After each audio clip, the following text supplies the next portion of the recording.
Alright everyone, welcome back to another Top 10 Commander video. We are continuing the Redux series. We're talking about Jund this time, so those colors are black, red, and green. Very interesting. Once we get into 3 colors and up, it's really hard to recognize a pattern going from commander to commander. The best I can really describe Jund is that you're going to see a lot of dragons, a lot of sacrificing, and also some burn. But really focusing on the sacrificing, you're going to see that here on just about every card, minus a couple. Starting it off here, we have number 10, an enchantment, Earthlink.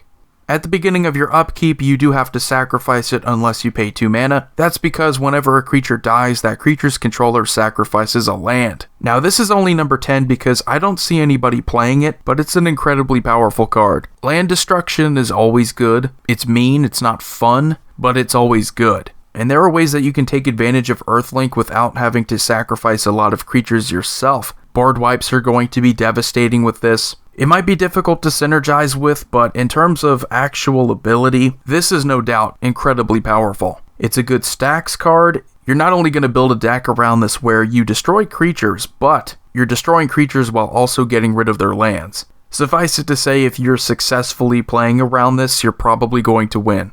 Number 9, we have another underrated card. It doesn't see a lot of play, but it's a commander, Shattergang Brothers. Shattergang Brothers is one of those commanders I've always wanted to play around, but I never got to. Just because it's a good card, it makes sense why it would be good in Commander. You have 3 different permanent types that you can sacrifice, and then in pretty much a Grave-packed way, each opponent will have to sacrifice that same kind of permanent. So artifacts, enchantments, creatures, that's pretty cool. It should work, but lower because it just hasn't really caught on, and I think it's a good card. Maybe if the abilities were easier to use, maybe if it was a condition that didn't require mana at all, and it was just like another Grave Pact, this card would be a lot better as a commander. But it's an activated ability, which means that you can still abuse that. You can abuse it on your terms. I like the design. Maybe if it was a bit more efficient, it would see a lot more play. And then number 8, we have Yurlok of Scorch Thrash. Now this is a very creative commander because it brings back something that no longer applies to the game of Magic, and that's mana burn. It applies when you have Yurlok out there. Any unused mana, as it empties at the end of phases and at the end of the turn, that leaving will cause you to lose life. It's very easy to play around this when you have nothing but mana sinks. It's very easy to play around this if you have mana doublers, mana triplers. You're getting more mana, you're using that mana, and you're also adding that mana, giving it to your opponents. So the more mana that they can't use,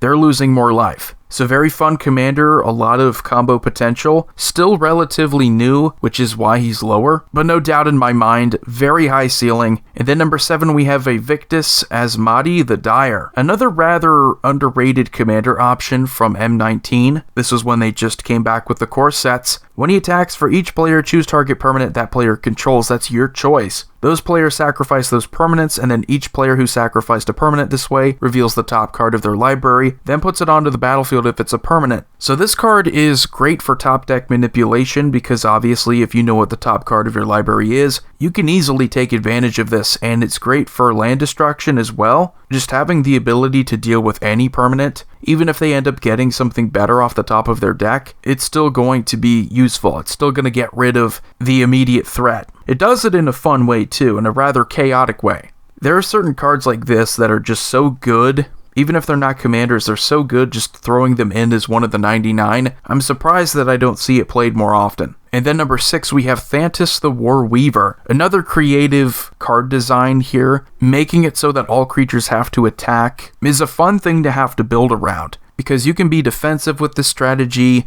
or you can go on the attack and take advantage of having a large creature, a larger Thantis, because whenever you're attacked, it gets a +1/+1 counter. This is also a very political thing to do, because if you're making your opponents attack, they have to choose, they have to make enemies. They don't get to sit on the sidelines. A lot of decks, a lot of players really, take advantage of not getting involved. So forcing those people to put some skin in the game, throw out an attacker, it makes it a lot more interesting. So yeah, I'm a big fan of this kind of playstyle. just the politics of the game. It's always fun whenever you can manipulate them. And then number 5, we have Karrthus, Tyrant of Jund. I still think Karrthus is just a powerful creature in Jund. Even if it's easy to take advantage of, like with any clone, if you clone a Karrthus that your opponent has, you'll take their Karrthus and pretty much every other dragon. That's always the risk that you run into when you're playing Karrthus as a commander, so I don't recommend doing that unless you have a way to stop that from happening. But what happens with Karrthus is just so powerful, it's so simple. You're gaining control of these dragons and then you're untapping them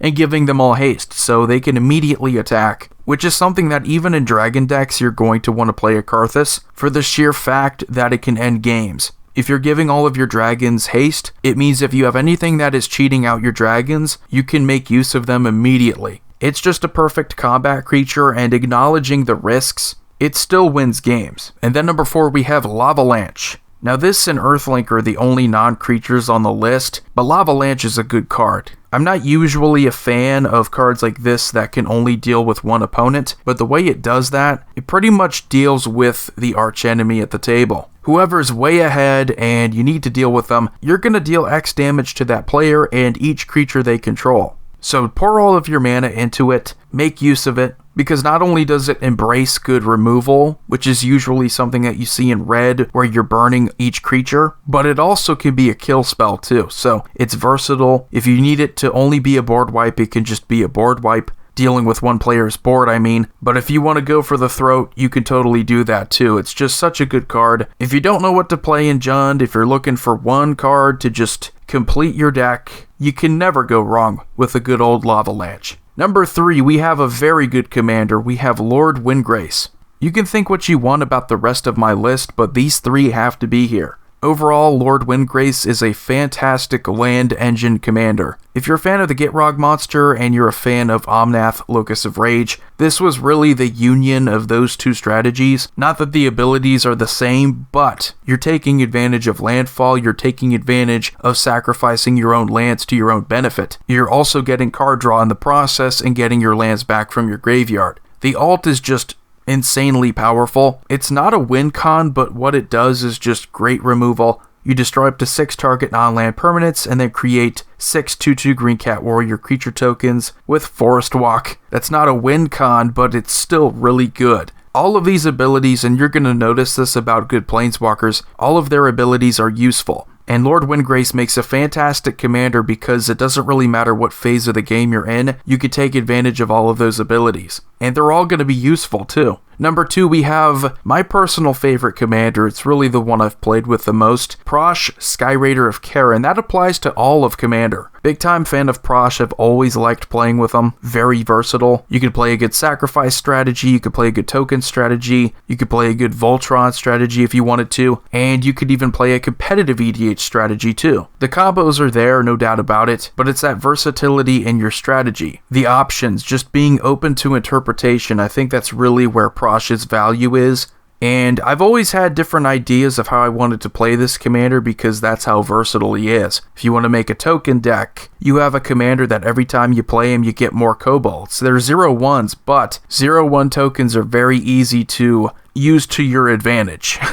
So everyone, before I go on to number 1, let's go over some honorable mentions. We have Gyrus, Waker of Corpses. I think this is also a pretty underrated commander. I just think it's rather hard to build around, because with most graveyard decks, with most reanimator strategies, you do want to keep those creatures out there, and while there are ways of doing that, it's just not something I view as being reliable. I've seen good Gyrus decks, it's just not something I'm interested in. We have Kresh the Blood Braided. This guy's pretty sweet, but rather simple. You'll notice a lot of good commanders have aged. He just gets bigger. He has no other abilities. If your commander really is only good at getting bigger, it's pretty narrow, so you only have so many strategies that you can use. And Sekuar Deathkeeper is a fantastic commander, but something I think is still simple. You have your non-token creatures die, you get 3/1s. There are combos, but it's still something I think is pretty simple. Number 1 is Korvold, Fey-Cursed King. Now this is sad for me because I've already told you that Prossh is my favorite commander. I have to admit that Korvold, Fey-Cursed King is probably the better commander, because you have a card draw engine built in with pretty much the exact same bonuses that you would get with Prossh.